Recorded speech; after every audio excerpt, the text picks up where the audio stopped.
नमस्कार दर्शकबृंद। आशा कर्मी एवं अंगनवाड़ी कर्मीদের জন্য দারুণ সুখবর। আজকের আনন্দবাজার পত্রিকার গুরুত্বপূর্ণ একটি আপডেট আমি আপনাদের সঙ্গে শেয়ার করছি। আশা কর্মীদের জন্য আশা কর্মী এবং অঙ্গনওয়াড়ি কর্মীরা স্মার্টফোন কেনার জন্য 10,000 টাকা পাবেন শীঘ্রই। বৃহস্পতিবার ঝাড়গ্রামে বিশ্ব আদিবাসী দিবসের অনুষ্ঠানে মুখ্যমন্ত্রী মমতা বন্দ্যোপাধ্যায় বলেন, একাদশ শ্রেণীতে পড়ুয়ারা স্মার্টফোন কেনার জন্য টাকা পাচ্ছেন। আশা কর্মী এবং অঙ্গনওয়াড়ি কর্মীরাও স্মার্টফোন কেনার টাকা পাবেন। মঞ্চে উপস্থিত মুখ্য সচিব মনোজ পন্তের কাছে প্রক্রিয়া কত দূর তা জানতে চান মুখ্যমন্ত্রী। মুখ্য সচিব জানান, খুব তাড়াতাড়ি পেয়ে যাবে। পরে মুখ্যমন্ত্রী বলেন যে অ্যাকাউন্টে 10,000 টাকা পাবেন, ওই টাকায় স্মার্টফোন কিনবেন। আশাকর্মী ইউনিয়নের ঝাড়গ্রাম জেলা সম্পাদিকা জ্যোৎস্না মাইতির অবশ্য বক্তব্য, এই ঘোষণা 5 বছর ধরে হচ্ছে, কবে কার্যকর হয় সেটাই দেখার।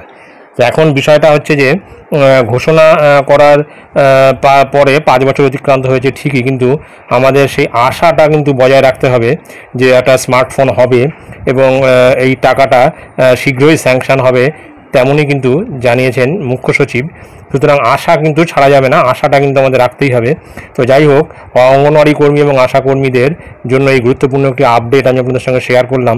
অবশ্যই অঙ্গনওয়াড়ি কর্মী এবং আশা কর্মীরা আশার হত হবেন না, আশা বজায় রাখুন, তবেই পাবেন, এমনটাই কিন্তু বলা যেতে পারে। তো এটাই ছিল গুরুত্বপূর্ণ আপডেট যা আমি আপনাদের সঙ্গে শেয়ার করলাম। ধন্যবাদ।